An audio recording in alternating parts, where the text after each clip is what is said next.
Во изминативе неколку месеци бевме сведоци на одредени небели настани кои го засегнуваат студентското организирање.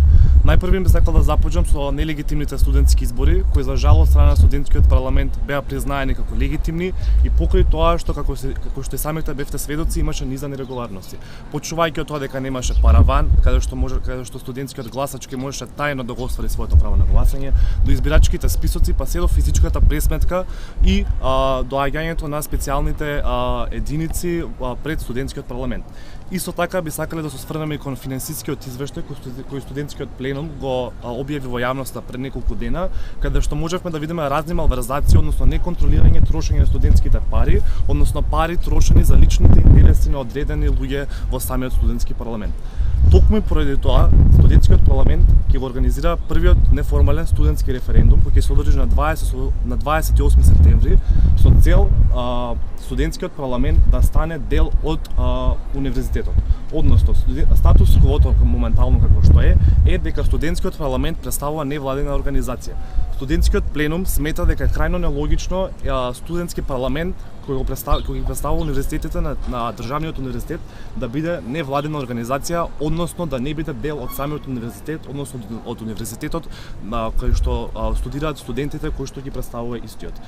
Токму поради таа причина, ние веруваме дека самиот студентски парламент треба да биде во склоп на универзитетот и од втора причина поради тоа што покрај немилите настани што се случува немаше директни импликации, односно самиот универзитет и самиот сенат како највисоко тело на универзитетот не можеше директно да влие, односно да може да ги санкционира самите студентски избори. Сметаме дека е крајно нелогично една невладина организација да ги представува самите студенти. Ние на 28 септември 2016 година, односно во среда, ќе го организираме првиот студентски референдум. Иако референдумот е неофицијален и нема обврзувачки карактер, сепак тој ќе предизвика морална обврска кај сенаторите при донесувањето на одлуката за студентското представничко тело да ја почитуваат волјата на студентите. Имено апсурдно е во време кога говориме за високо образование ориентирано кон студентот, студентскиот глас воопшто да не биде слушнат при одлучувањето за студентско представничко тело.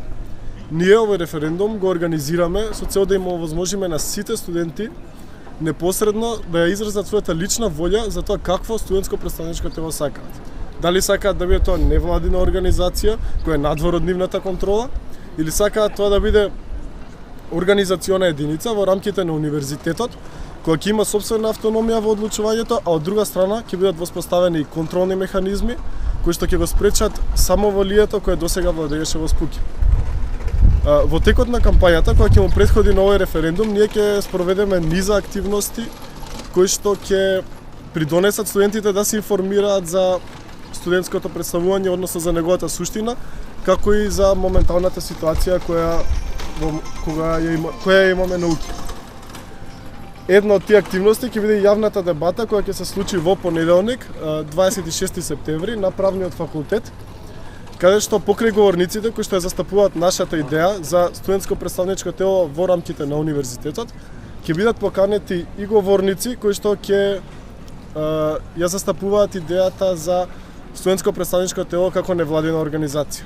Со ова сакаме да им овозможиме на студентите да ги слушнат аргументите на двете страни и врз база на тоа да одлучат кое студентско представничко тело е подобро, односно кој концепт е подобар. Референдумот ќе се случи во среда 28 септември. Изборни места ќе има на сите факултети, сите 23 факултети на Универзитетот Кирил и Методи, а изборните комисии со цел да се овозможи транспарентен референдум на кој сите студенти ќе може да учествуваат како со својот глас, така и во организацијата, ќе бидат составени од доброволци кои што ќе се пријават на јавниот повик кој што ќе го платиме во текот на викенд.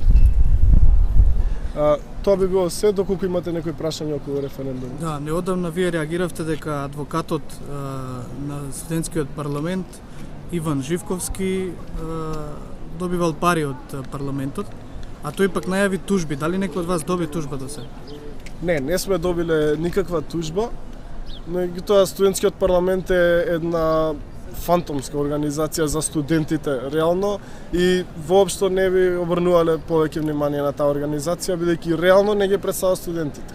Они се организира некои избори, ако тоа може да се наречат избори, и се остана на тоа.